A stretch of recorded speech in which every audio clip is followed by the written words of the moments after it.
Merci beaucoup d'être venu. Moi, je suis chargé d'affaires de la Fédération de Russie à Madagascar et aux Comores. Nous sommes accrédités dans les deux pays pour le moment, mais à partir du mois de novembre, notre gouvernement a signé un décret sur l'installation de l'ambassade de Russie aux Comores même. On est en train d'entreprendre quelques pas administratifs pour ouvrir cette ambassade. J'espère que ça ne va pas tarder et ça va se produire déjà cette année. L'autre occasion pour laquelle je suis venu, c'est le 50e anniversaire de l'établissement des relations entre la Fédération de Russie et des Comores. On a fêté le 6 janvier. Hier, j'ai été vraiment heureux d'accueillir une audience très hautement représentée lors de notre réception à l'étage.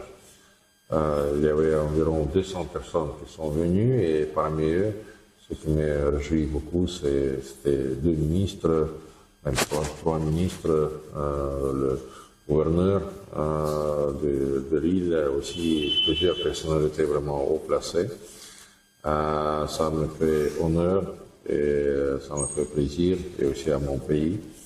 Ça me fait honneur aussi, et c'est aussi une marque et un témoignage de l'intérêt et de l'importance que le peuple comorien attribue au développement des relations entre nos deux pays. Et je vois que l'intérêt pour notre pays est en train d'accroître. On peut le voir avec les gens qui s'adressent à nous pour, par exemple, étudier la langue russe. Et je me réjouis beaucoup de l'initiative de notre ami Zahir Nafis Hussein pour lancer des cours de russe sur sa plateforme Comrusse. Cette initiative non lucrative et c'est juste un exemple pour marquer que l'intérêt des Comoriens vers la Russie. Cet intérêt n'est pas en vain parce que chaque année on donne 20 bourses aux étudiants comoriens pour poursuivre des études à l'université.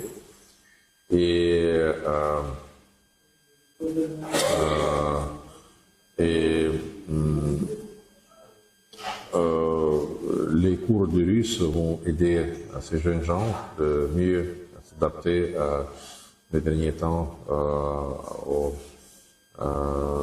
études en Russie. Aussi, on a inauguré la plateforme Comrusse, que c'est une initiative privée de notre ami Zahir, mais en même temps, c'est une plateforme très flexible qui pourrait donner qui pourrait faciliter des contacts entre des entrepreneurs comoriens et russes dans plusieurs domaines. On a discuté déjà des projets éventuels dans l'immobilier, dans l'hôtellerie, dans l'agribusiness, dans l'énergie surtout. Et on verra peut-être, on va organiser quelques événements avec la participation déjà avec notre monde d'affaires russe pour approfondir ces discussions. Aussi, j'ai rencontré le président du comité des Jeux des îles et nous avons discuté l'organisation de cet événement ici. Et je pense que c'est un événement qui va attirer beaucoup d'attention internationale, ce qui, à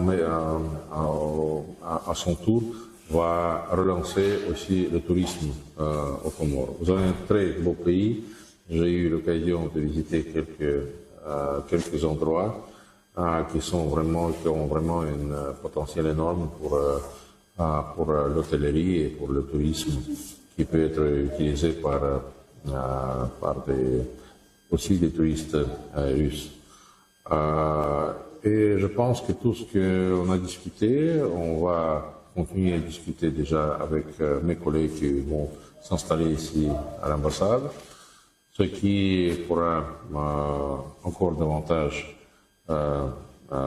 contribuer au développement de nos relations, parce que pour le moment, comme il n'y a pas de vol direct, moi par exemple, il me faut 2 jours pour venir ici pour rencontrer les gens.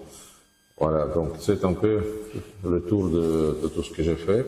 Et je voudrais aussi souligner que nous sommes venus ici avec la paix, avec toute franchise, avec toute ouverture.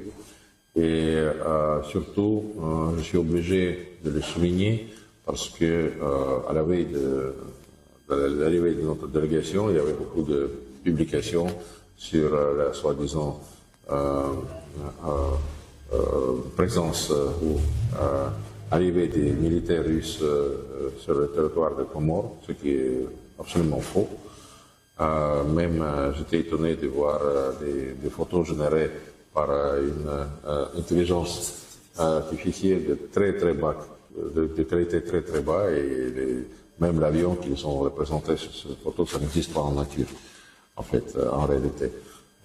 L'intelligence a dessiné cet avion à son avis, donc cet avion n'existe pas, bien sûr. Mais je pense, je regrette beaucoup que des informations comme ça sont lancées.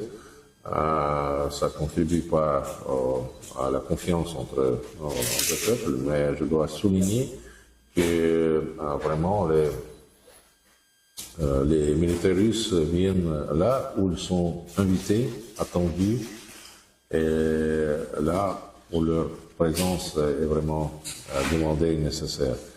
On a un respect très profond aux souverainetés des Comores, et ça reflète aussi notre position. On a toujours soutenu des Comores du point de vue politique, y compris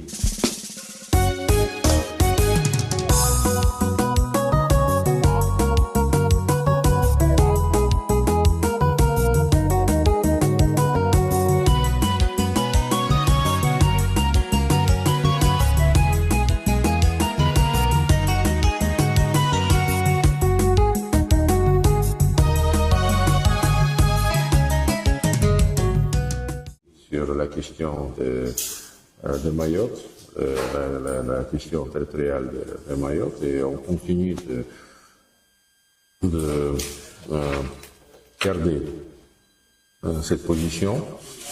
Et voilà, je suis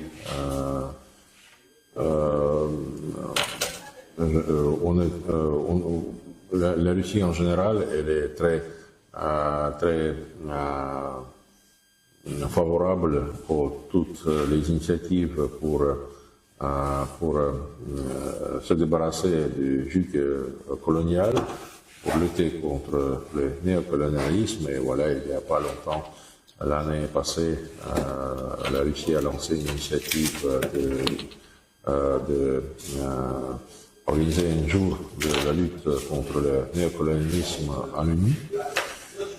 L'initiative qui a été largement soutenue par plusieurs pays africains.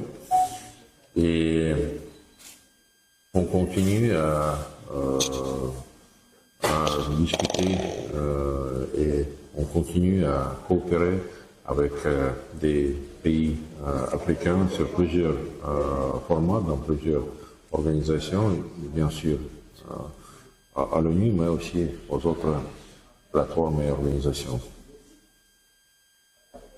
Si vous avez des questions.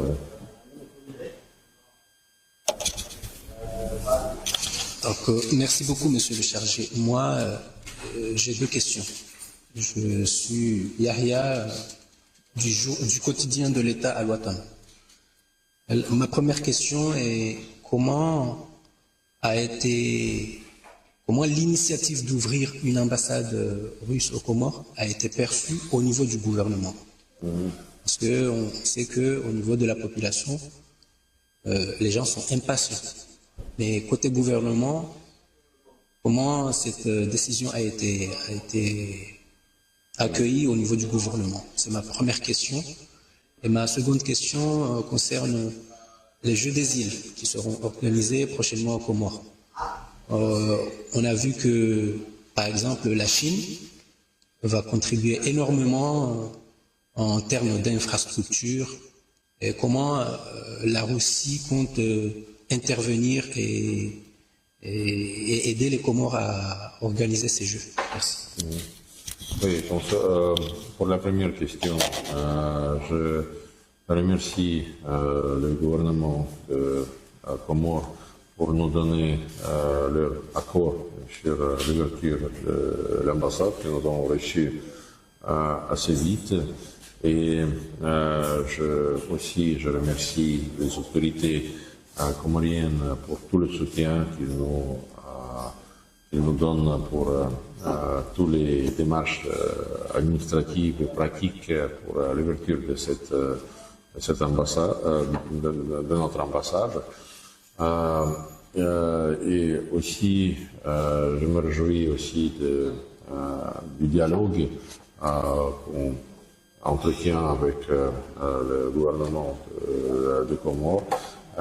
J'ai eu l'occasion de le voir et de le confirmer lors de mes plusieurs rencontres avec des ministres et des autres personnalités respectueuses de l'État.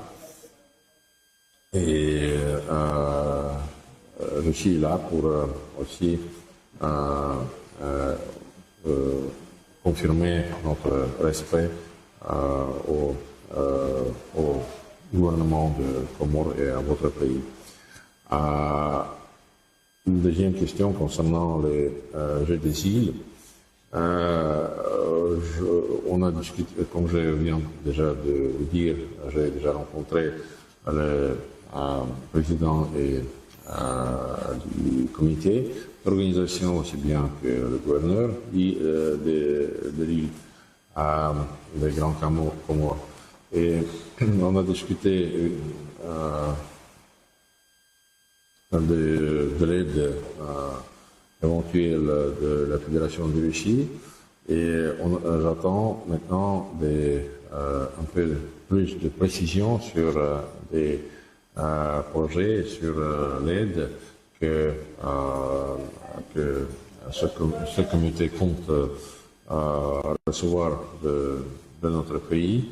Je peux pas m'engager déjà à quelque chose de pratique, mais moi, je peux quand même m'engager à faire tout mon possible pour bien fonder et bien transmettre cette demande à nos autorités, à ma capitale, pour l'étude et pour la prise de décision. En fait,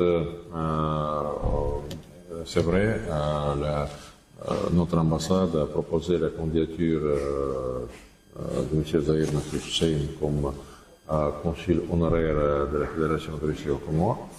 Et ça fait, je pense, il y a un an, on a présenté sa candidature et on attend toujours la décision du gouvernement, des autorités des Comores.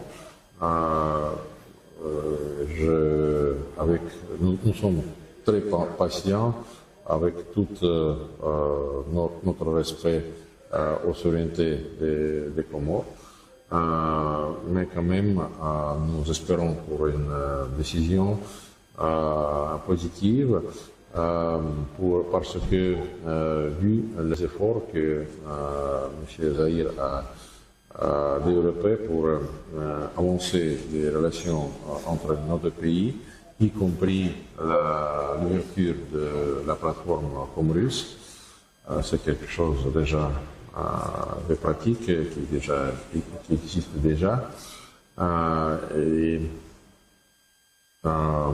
Mais je voudrais souligner que nous avons tout le respect nous voulons montrer tout notre respect pour